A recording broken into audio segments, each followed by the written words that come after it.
أعوذ بالله من الشيطان الرجيم. بسم الله الرحمن الرحيم. الحمد لله رب العالمين. اللهم صل وسلم على سيدنا محمد الأمين وعلى آله وأصحابه إلى يوم الدين. رب اشرح لي صدري ويسر لي أمري واحلل عقدة من لساني يفقه قولي. سبحانك لا علم لنا إلا ما علمتنا إنك أنت العليم الحكيم. ولا حول ولا قوة إلا بالله العلي العظيم العزيز العليم. عدد كل حرف كتب ويكتب أبد الآبدين ودهر الداهرين. رضي الله عني وعنكم وعن جميع المسلمين.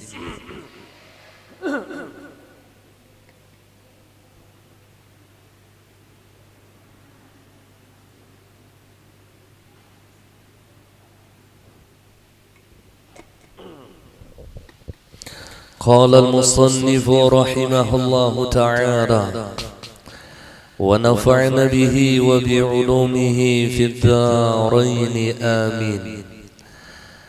Telah dikatakan, patutlah engkau mencari 70 uzur atau 70 alasan bagi kesalahan saudara atau teman engkau. Jadi seandainya ada kesalahan saudara atau teman kita terhadap diri kita, maka seyogianya kita mencari 70 alasan agar hati kita dapat memaafkan kesalahan mereka. Maka jika hati engkau tidak menerimanya, amun sudah tuh dicari 70 alasan, ternyata hati kita masih tidak mampu menerima kesalahan teman tadi, tidak mampu menerima kesalahan sahabat kita, maka salahkan diri engkau. Ini melajari hati kita tawadhu, sehingga setiap sesuatu kejadian maka ia pasti menyalahkan dirinya, bukan menyalahkan orang lain.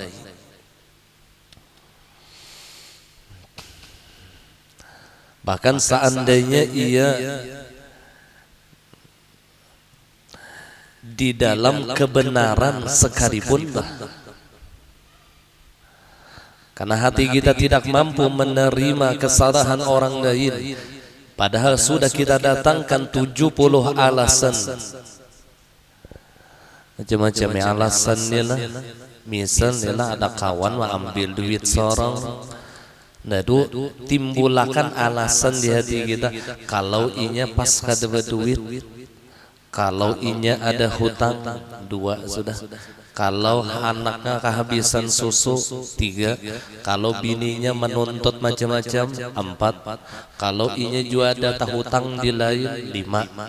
Terus timbulkan alasan-alasan tersebut agar hati kita menerima dan memaafkan kesalahan saudara kita.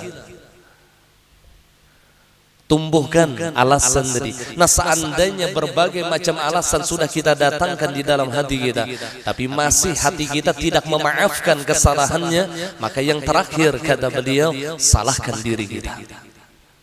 Salahkan diri kita. Maka katakan kepada hati engkau, betapa kerasnya engkau. Ia mengajukan 70 uzur kepada engkau, namun engkau tidak menerimanya. Maka engkaulah yang tercela, bukan saudara engkau.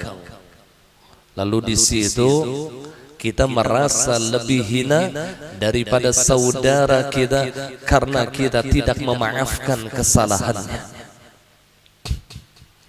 Ada salah satu daripada akhlak yang tercela adalah dendam terhadap saudara-saudara kita yang ia melakukan kesalahan kepada kita. Atau di dalam bahasa Arabnya namanya hiqid. Hiqid, dendam. Bahkan di dalam satu riwayat disebutkan bahwasanya dendam dan iman itu tidak akan terkumpul di dalam hati seorang hamba. Artinya ketika ada dendam di dalam hatinya, maka imannya hilang. Ketika ada iman di dalam hatinya, maka dendamnya hilang. Jadi kada terkumpul. Jadi dendam itu yang akan menghilangkan keimanan kita. Apalagi sampai tabawa mati, yang akhirnya jarulan samalam mati jadi hantu. Itu tuh akhirnya di hati orang yang mati jadi hantu tuh karena dendam di Palembang. Dendam aja tuh.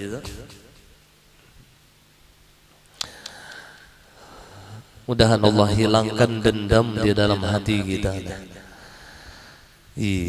Lawanan daripada dendam yaitu memaafkan kesalahan orang lain.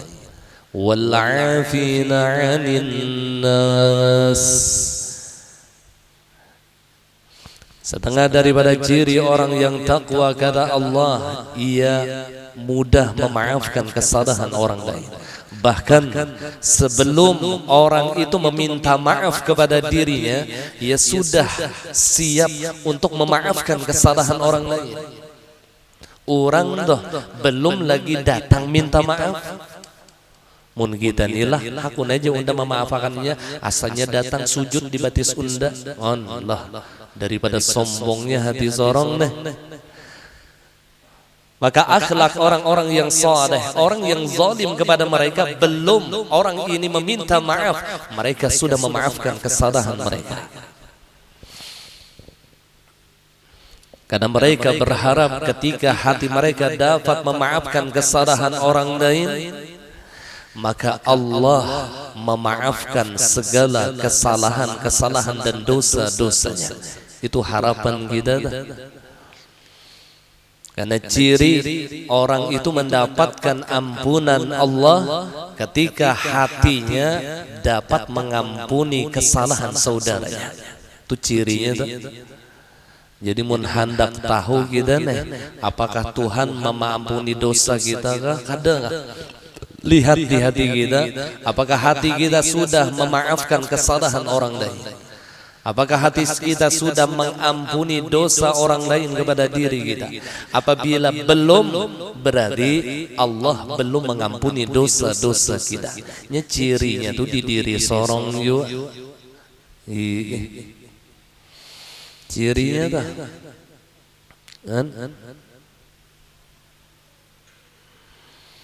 Makanya kada orang saleh, apalagi para aulia Allah yang hatinya tuh dendam tuh kada.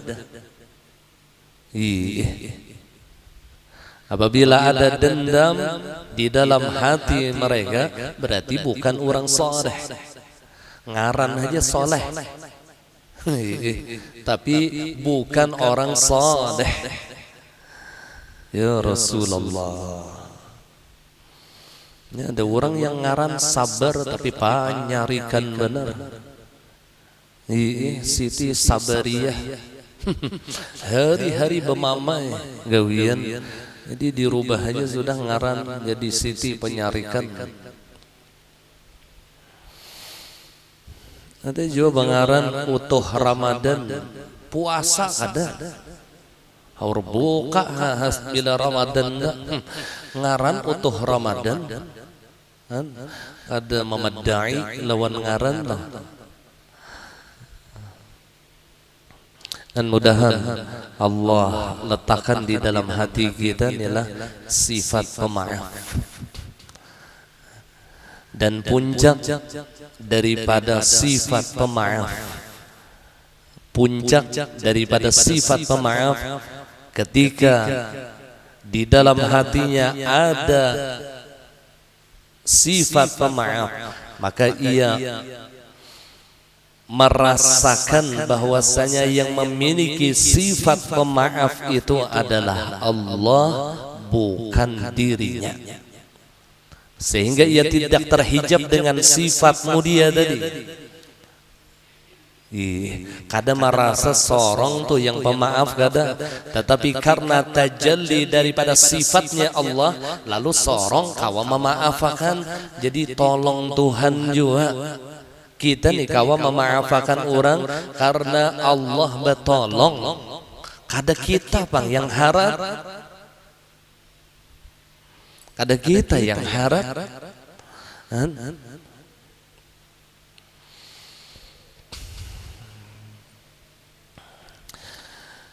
Nah kemudian jika ia tidak dapat menerima perbaikan, maka jika sanggup sebaliknya, engkau jangan marah. Akan tetapi hal itu tidak mungkin. Jadi mun kawaja sidin, amun inya telah melakukan kesalahan lawan kita, maka jalan yang paling utama adalah memaafkan kesalahan mereka. Ini yang pertama dahulu. Kita jangan salah paham lah. Kita memaafkan kesalahan mereka. Nah perhatikan, memaafkan kesalahan orang lain. Ini minggu semalam ulun bahas juga. Karena ada sebahagian yang kada paham. Memaafkan kesalahan orang lain itu bukan membenarkan perbuatannya. Paham? Jadi secara syariat kita boleh menuntut perbuatan zalimnya. Tujuan memaafkan tadi untuk menenangkan hati kita. Itu tujuannya. Untuk menyelamatkan iman kita. Jadi kita maafkan kesalahan mereka, tapi ketika ia melakukan kezaliman, kita boleh menuntut. Jadi menuntut keadilan itu bukan menghilangkan pintu maaf di dalam hati kita, bukan. Model ridha itu tidak menghilangkan ikhtiar. Modelnya nengah itu dah. Kita inilah lapar, jadi kita diperintahkan ridha, lalu kita ini makan kada ridha lah. Kada, makan itu bukan membatalkan ridha. Ketika kita sakit kemudian berobat, maka berobat itu bukan membatalkan ridha. Sama halnya ketika hati kita dapat memaafkan kesalahan orang lain, kemudian kita menuntut secara syariat. Secara syariat artinya laporan ke polisi nih, misalnya lah, itu bukan membatalkan pintu maaf kita, bukan. Ini hanya menegakkan keadilan. Menengke itu kosong penjara. Ini banyak salah paham gana.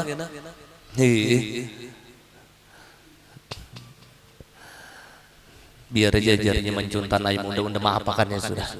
Kasiannya jar. Isok pencuntan pulang, maapakan pulang, unda maapakan. Isok kambing ulang juntannya. Akhirnya rumah seorang pulang dirampok. Maapakan aja. Kadang kayak itu laporkan. Paham?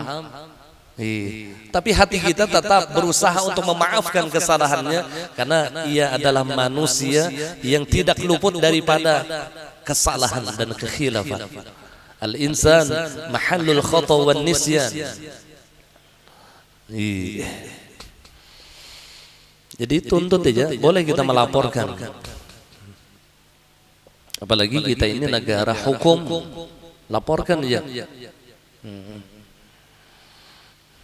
Bebinian telah ditampar lawan laki, bangkak mata nih. Ulun maapakan pian abahnya yang ulun hendak, kada laporkan aja. Itu sudah tindak kriminal. Ngarannya KDRT. Allah. Jadi mon laki itu menampar lawan bini, itu kada jagau ngarannya, kada jagau. Mun hendak jagau tuh yang ditampar tuh buaya.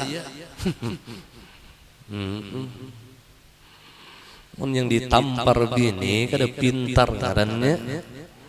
Bini nih siapa kekuatannya? Laporkan. Jadi masalah memaafkan itu urusan hati. Jadi ada amal zahir, ada amal batin. Jadi ketika kita menegakkan keadilan, ini salah satu daripada amal zahir. Dan ketika kita memaafkan kesalahan orang lain, ini adalah amal batin katanya.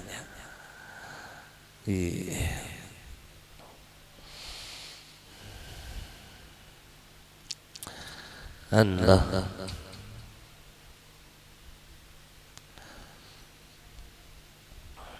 Ada kalau yang viral itulah ada perkataan ulama tua, tapi lain golongan kita, artinya dolar sekian Allah yang memberi rizki, dolar naik pulang ya Allah memberi rizki, ya kita dituntut untuk ridha gitu toh. Bujur pandirannya itu, ini masalah amal batin katanya.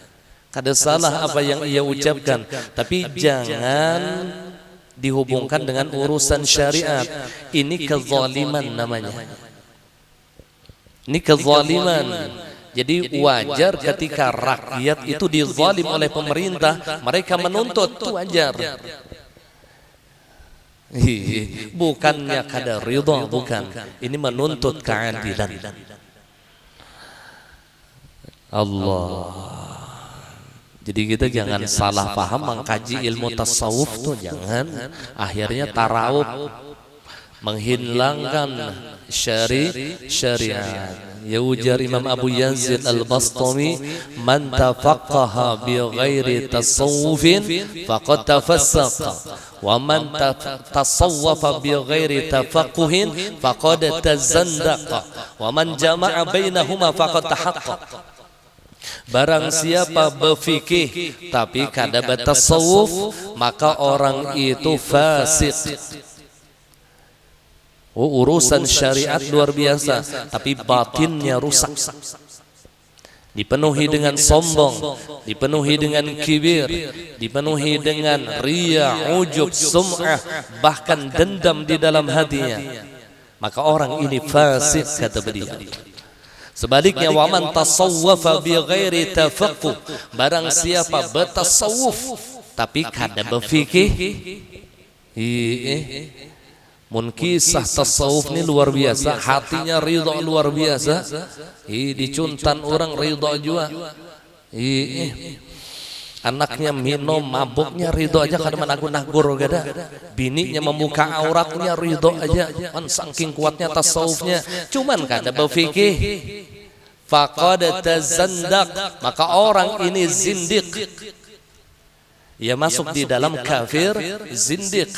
Wa man jama'a bainahuma, nah ini yang hak. Wa man jama'a bainahuma, orang yang mengumpulkan antara fikih dan tasawuf, maka inilah ilmu yang hak. Faqad tahaqqaq, maka inilah ahlus sunnah wal jamaah. Inilah ilmu yang benar, ilmu zahir dan ilmu batin, ia amalkan secara bersamaan.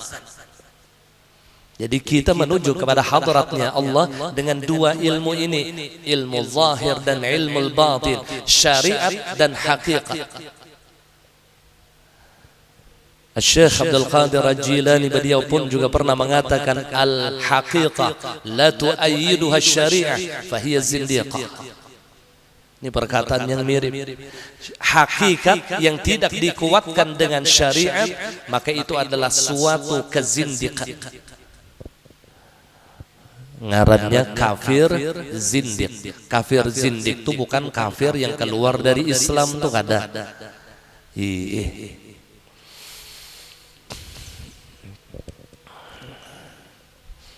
Inya beriman aja cuman zindik. Zindik.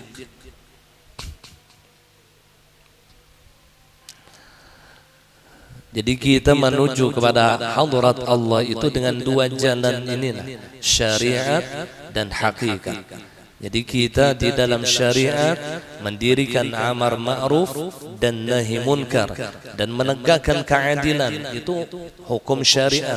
Nah, di dalam hukum hakikat kita membersihkan hati kita daripada segala kotoran-kotoran sifat-sifat yang tercela.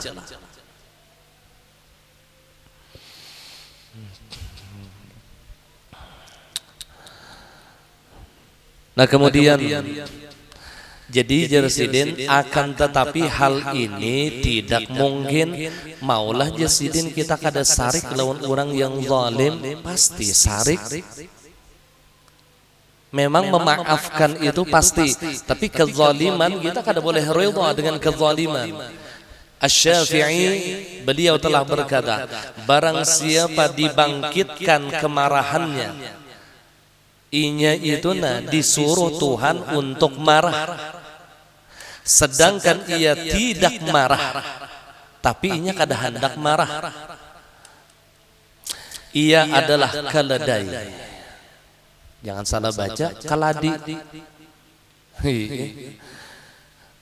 Ujar Imam Syafi'i ketika ia dituntut oleh Allah untuk marah, Allah menyuruhnya marah. Ini yang disebut dengan marah karena Allah.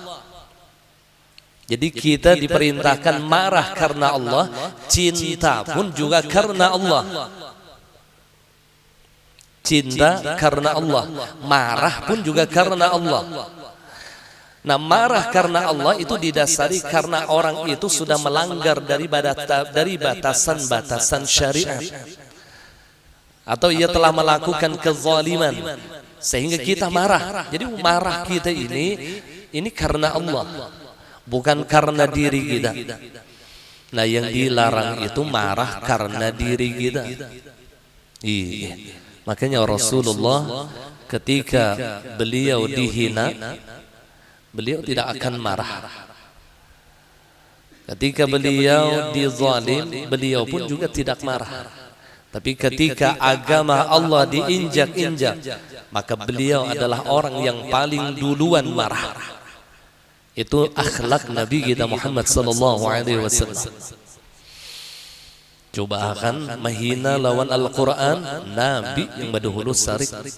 Mun kita ini terbalik, ketika ada orang yang menghina agama kita, kita biasa aja. Tapi ketika ada orang yang menghina diri kita, yang abut, hamok buta, karena merasa harga dirinya diinjak-injak. Imbah agama kada bisa harga diri, kan? Harap pada kita diinjak orang kada sarik. Ketika harga dirinya diinjak orang, ia sarik. Maka jauh daripada akhlak Nabi kita Muhammad sallallahu alaihi wa alihi wasahbihi wasallam. Jadi ketika Allah menuntutnya untuk marah, sedangkan ia tidak marah, kata Imam Syafi'i, maka ia adalah keledai. Dan barang siapa yang diminta kerelaannya, Allah menuntutnya ridha. Allah menuntutnya ridha, sedangkan tetap tidak ridha. Inya kada Allah menuntutnya tuh untuknya memaafkan kesalahan orang, tapi hatinya tetap kada hendak memaafkan. Itu tuh. Allah menyuruh kita untuk memaafkan kesalahan orang lain, maka ia adalah syaitan. Tabangat pada yang pertama. Kalau yang pertama keledai, yang kedua syaitan. Siapa keledai tadi? Keledai ini binatang yang paling bodoh. Binatang yang paling bodoh, yang sering diumpamakan Allah di dalam Al-Quran. Ketika Allah menuntut kita marah dan kita tidak marah, maka tidak beda keledai lawan kita, kan ada bedanya.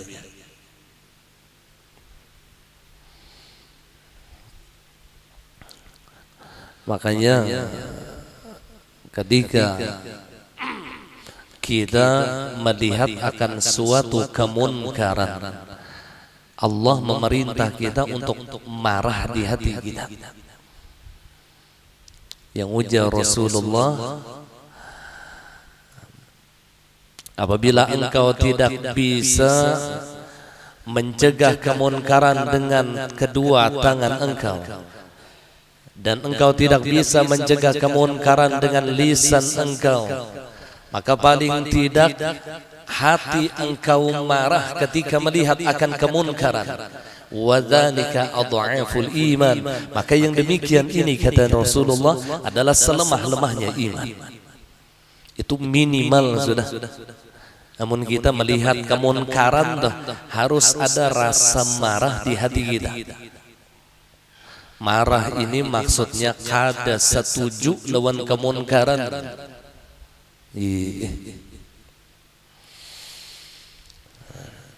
Bila kita tidak demikian, maka kaladai kada ada bedanya lawan kita. Nah sebaliknya ketika Allah menuntut kita agar kita memaafkan orang lain, agar kita ridha, kemudian hati kita tetap tiada ridha, hati kita tetap marah, maka syaitan tidak ada bedanya lawan kita. Wal-'iyadzubillah.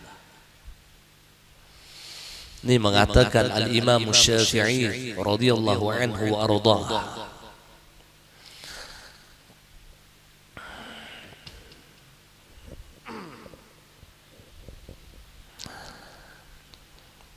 Isuk neh Asyura neh ulun ada membaca di dalam kitab Nuzhatul Majalis. Jadi di dalam kitab tersebut apabila ujar musannif di hari Asyura ia dapat menahan emosinya. Jadi isok mun kawa jangan sarik. Isok Asyura kalau lah. Yang umpat tahun baru di hari Selasa. Ulun umpat di hari Selasa bang. Mun yang umpat di hari Rabu, Jumat nih Asyuranya. Sarah biana lagi. Hendak umpat di mana? Mun ulun isok Asyura.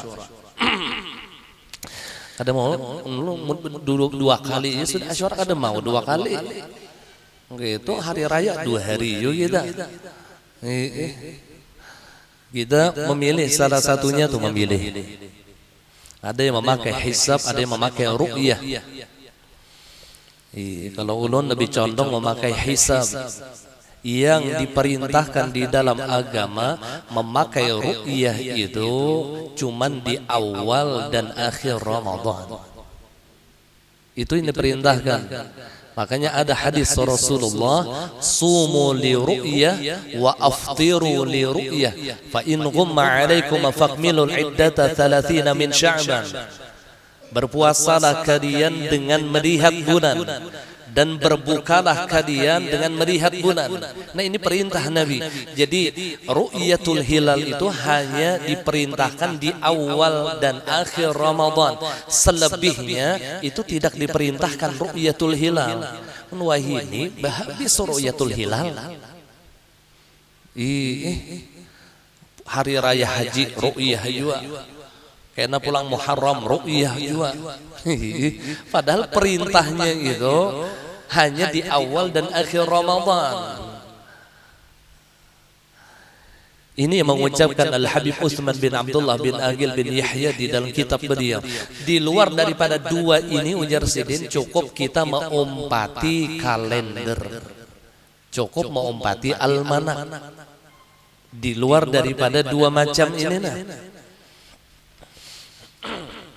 Kita akan panjang lebar membahas masalah ini. Jadi itu ada di dalam kitab Nuzhatul Majalis. Itu sore tadi hanya ulun baca. Ujar musannif barang siapa besok di hari Asyura ia dapat menahan emosinya. Mulai malam ini dulu. Jadi atur dulu senyum aja terus. Isuk tuh banyak tuh biasanya bila tahunin lalu banyak kena cobaannya tuh yang memancing emosi kita nih banyak macam-macam tuh, anak lah kena bini lah kena kawan lah kena Maka ujar di dalam riwayat tadi itu, barang siapa dapat menahan emosinya di hari Asyura, kataballahu minar radin, ditulis oleh Allah di dalam golongan orang yang ridha kepada Allah. Wah, bila ditulis di dalam golongan orang yang ridha, ini golongan yang luar biasa. Yang membubur Asyura esok jangan berrangutan nih, kada bakal lahi sampai tahambur bubur Asyura. Akhirnya kada dapat fadilat hari Asyura, mun jangan bakal lahian. Ya Rasulullah, kembali untuk mengingatkan supaya kita kawam mengamalkan sunnah-sunnah Rasulullah di hari Asyura. Yang pertama, besok di pagi hari kita mandi sunnah hari Asyura, mandi sunnah dengan niat sahajaku mandi sunnah pada hari Asyura karena Allah. Jangan Allahu Akbar itu sembahyang. Ulun guru aja bila kaganangan lillahi ta'ala tuh lalu Allahu Akbar ya.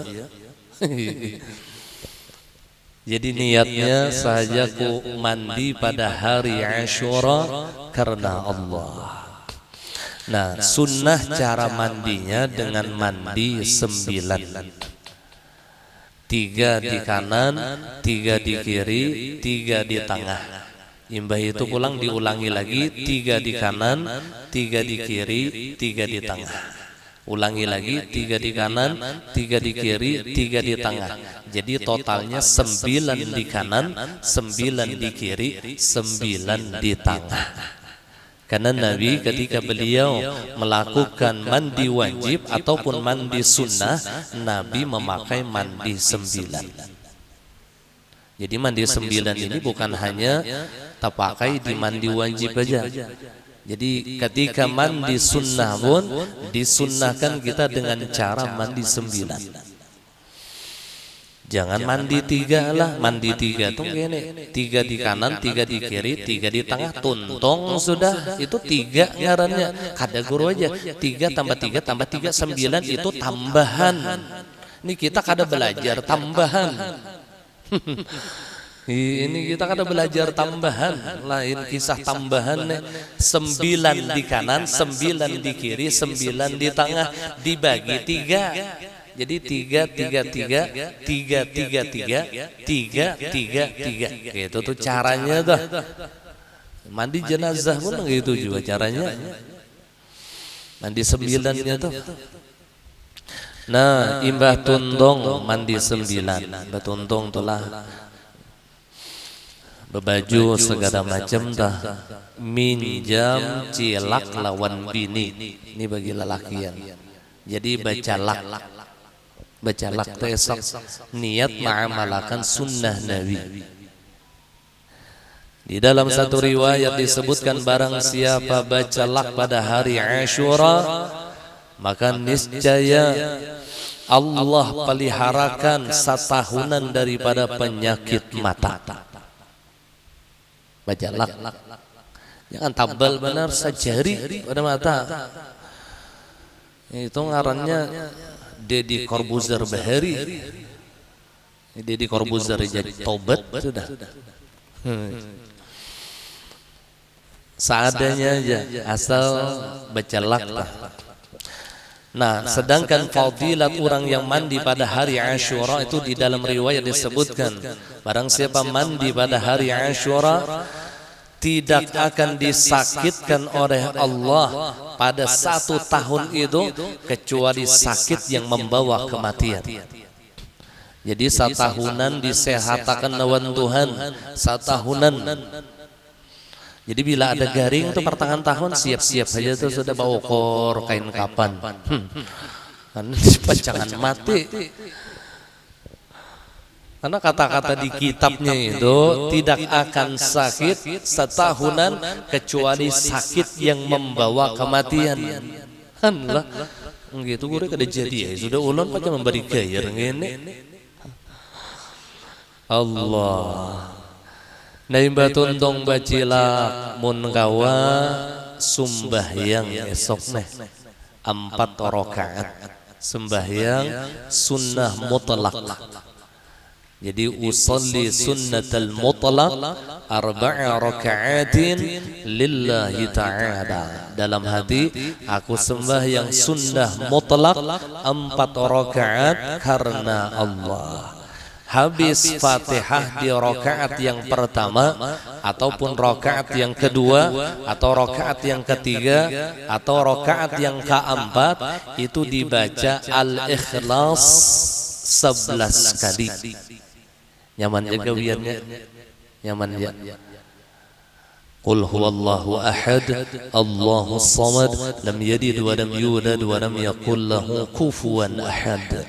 Ulangi pulang 11 kali, ruku, i'tidal, sujud, duduk antara 2 sujud, sujud yang kedua, naik ke rakaat yang kedua.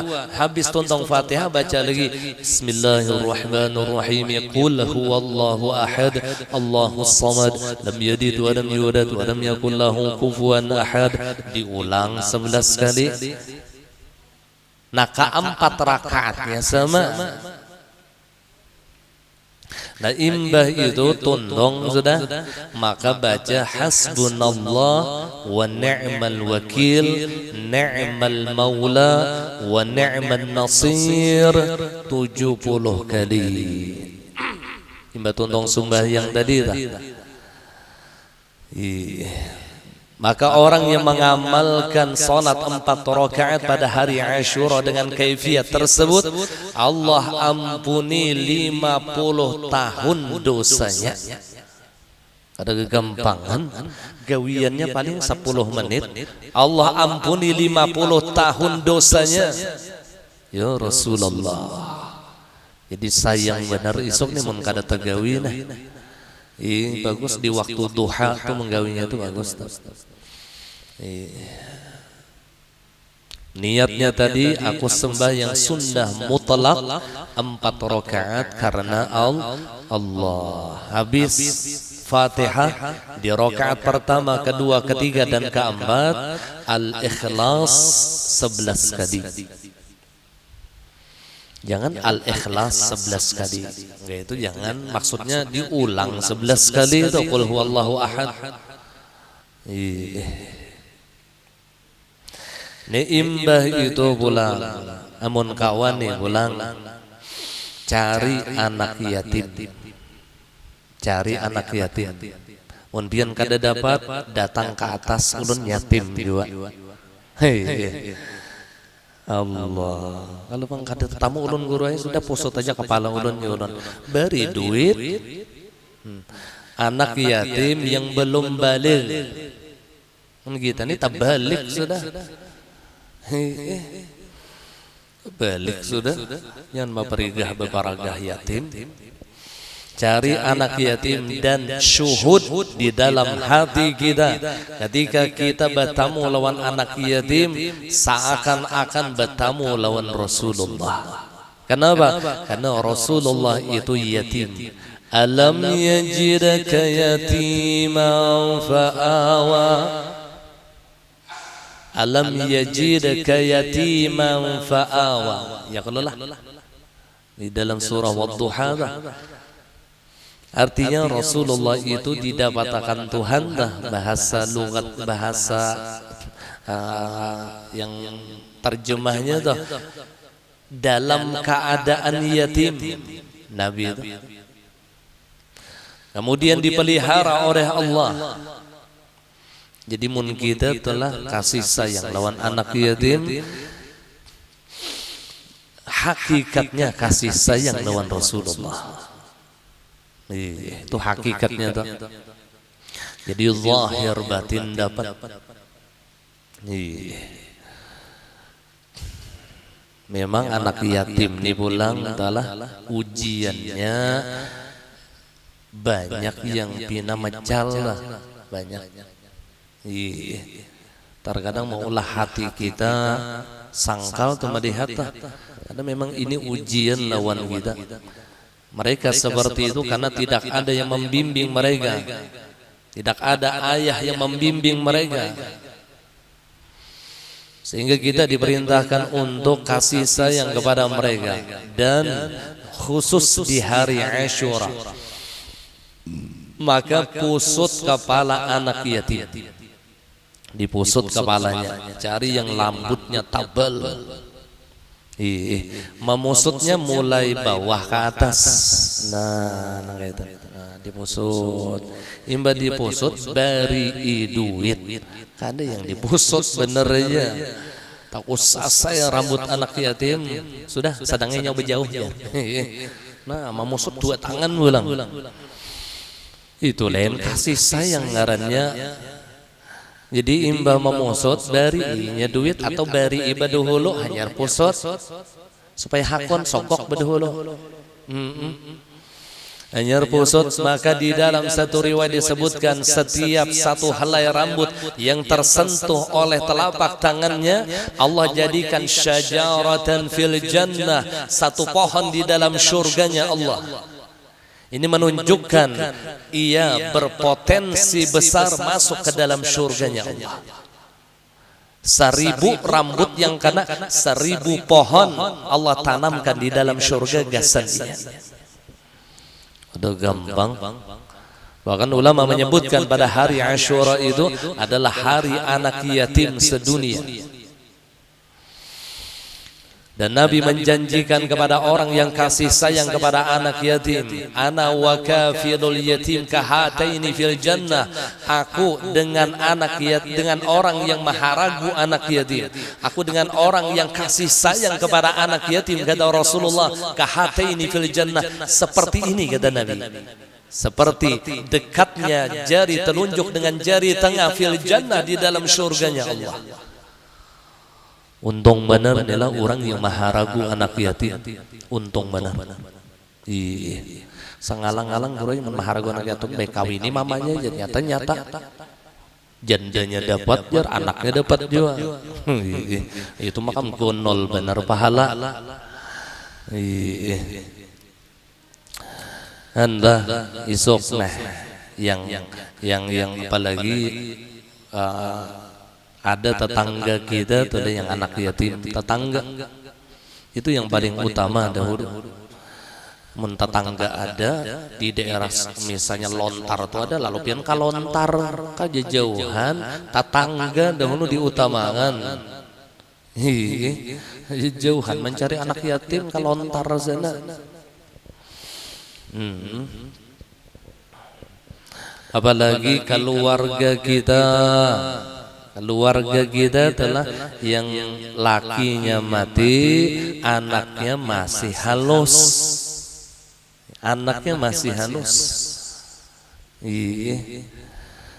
Jangan mempreteli harta anak yatim. Makanya salah satu daripada dosa besar memakan harta anak yatim. Ini orang membantu kada dipretelinya harta anak yatim tadi. Ya Rasulullah, minal kabair, setengah daripada dosa besar adalah memakan harta anak yatim.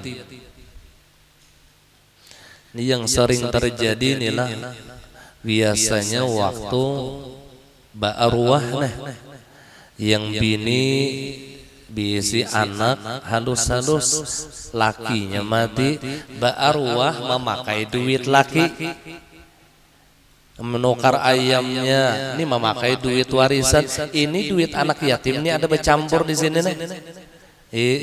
Nukar barasnya, ini sabarataan apabila orang yang hadir ini tahu bahwasanya duit itu adalah duit warisan daripada yang mati dan belum dibagi, maka haram kita hadir. Bujuran lah.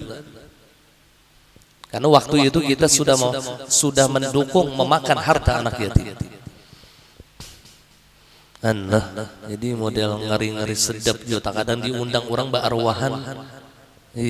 Ngeri-ngeri sedap juga.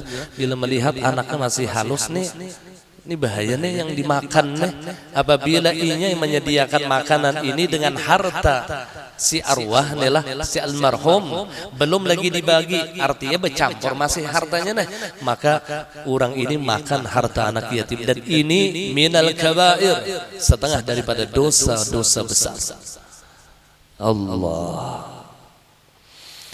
Makanya disunnahkan adalah ketika kita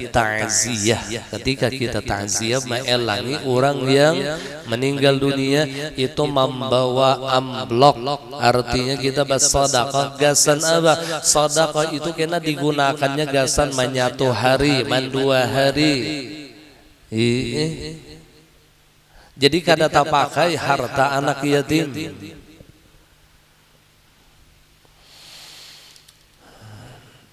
Dan pulang perhatikan bagi orang adalah yang kada ba'arwah itu kada wajib. Jadi mun inya nih takutan tak pakai jangan ba'arwah. Ba'arwah itu wajib kada, sunnah pun juga kada. Cuman ini budaya yang di dalamnya ada anjuran dari Nabi. Di pintangan mana anjuran Nabi? Ketika orang bertamu dimakani. Nah, memakani itu ngarannya kan ba'arwah tuh. Kalau imbah kita tuntong pemakanan, imbah itu pulang membaca Yasin, ini pun anjuran Nabi. Batahlil ini pun juga anjuran Nabi. Mendoakan orang yang sudah meninggal pun ini pun juga anjuran Nabi. Nah kalau sepaketnya itu kadada yang anjuran Nabi itu batahlil itu kadada. Tapi kalau kita pisah-pisah itu ada. Makanya disebut dengan bid'ah hasanah. Paham? Bukan bid'ah dhalalah. Karena bid'ah hasanah. Jadi jangan seakan-akan wajib, jangan. Jadi tetangga ini pula yang kada paham, terlalu bandar juga ba'arwah kada ajar. Kasihan lakinya tuh jar kada diarwahinya. Menyatu hari perai, mendua hari perai jar.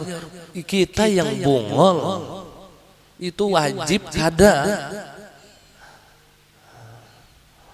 Ya Allah, ini perlu kita memahami masalah hukum nih, supaya kita jangan mudah menyalahkan orang.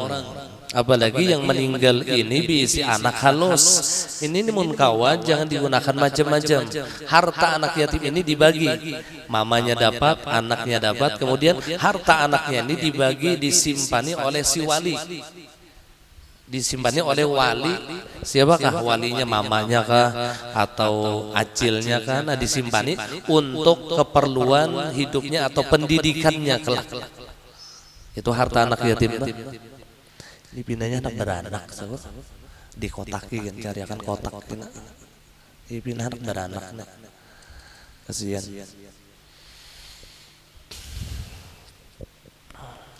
Nah kemudian, kisah Asyura masih ini. Namun kawa pulang. Nah ini nih asap berat kenapa ulun menyampaikan.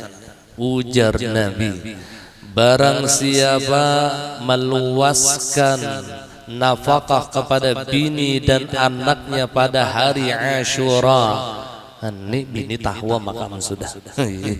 Mau kada mau isuk nih. Kan ini bang jadi guru nih mau kada mau berat. Yang disampaikannya mau kada mau tak amalakan. Maka bini mendengar. Barang siapa meluaskan nafkahnya kepada istri dan anak-anaknya di hari Asyura, maka Allah luaskan rizkinya satahunan.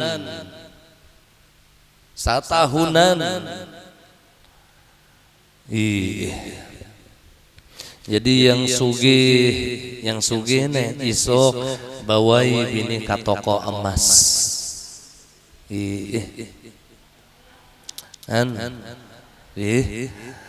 Pokoknya bersinar tuh bang mata yang bini mau dibawa ke toko emas. Yang miskin bawa juga ke toko emas bini tadi, cuman caranya lain.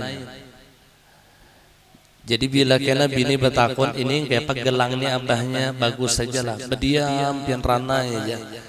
Batu bila ditakuni pulang kalung nih pang abahnya bagus saja lah, ranai aja.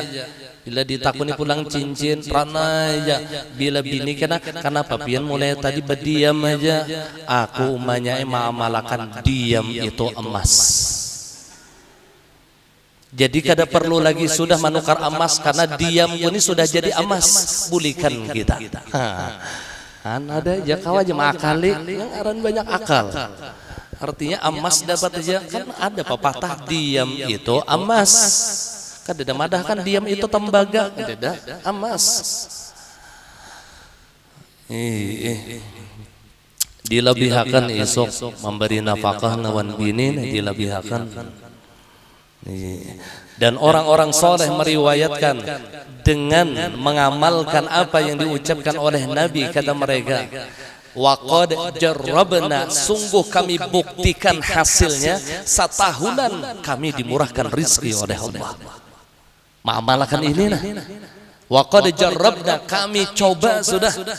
Setiap bertamu hari Asyura, kami lapangkan istri kami bahagiakan anak-anak kami. Kami lebihkan nafkah kepada mereka, dan setahunan alhamdulillah Allah berikan rizki yang luas kepada kami. Allah, ini khusus lelakian.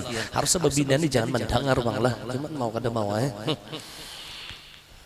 Manimba detik karena aku mengamalkan ngarannya. Artinya sakamampuan kita, jangan juga esok tahu hutang-hutang lawan orang. Biasa memberi bini ada juga sakamampuan kita tuh talabih pada biasa, yang biasa tuh lah misalnya 10.000 esok 11.000, bungolnya aja 1.000 aja naik. Ya Allah, pemalar mampus hidup tapi talabih umanya ya 1.000 aja. Allah, mudahan kau mengamalkan esok kita beradaan. Dan amun sudah lawan bini inya kawa meluangakan lebih di dalam masalah nafkah dan anak-anaknya ada masih lebihan, maka dibawa bersedekah. Esok nih ada lebihan masih tersisa 2 miliar. Nah, memberi bini sudah 5 miliar, sesisa 2 M lagi. Nah, disedekahkan lawan fakir miskin. Esoknya di dalam satu riwayat disebutkan, barang siapa pada hari Asyura memuliakan orang yang miskin dengan bersedekah kepada mereka atau menyenangkan hati mereka, maka niscaya orang ini akan dimuliakan oleh Allah di yaumil qiyamah. Allah muliakan di hari kiamat. Allah.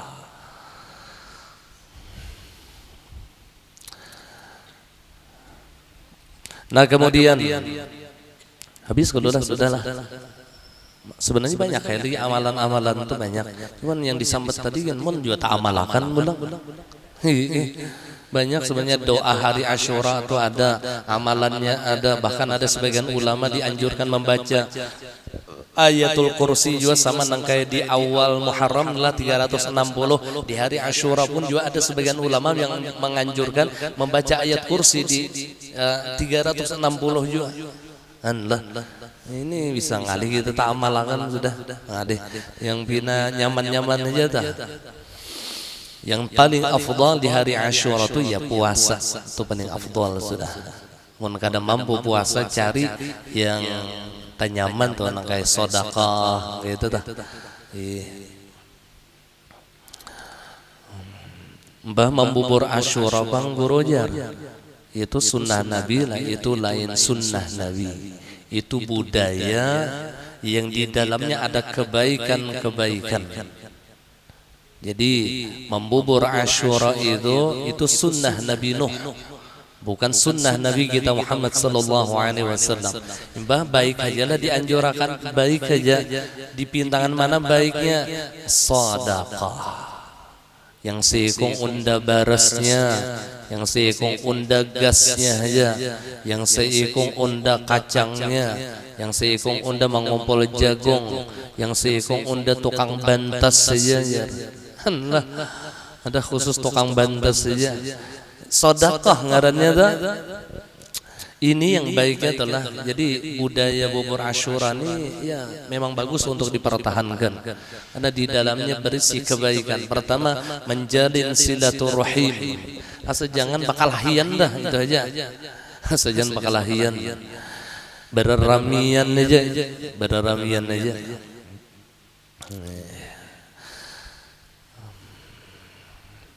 Kembali lagi ke kitab. Maka janganlah engkau menjadi keledai maupun syaitan jika tidak mau menerimanya. Anlah. Jadi jangan jadi himar, jangan juga jadi syaitan.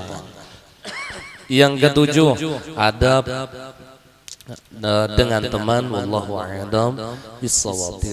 Ampun maaf, minta ridha, minta halal dunia akhirat.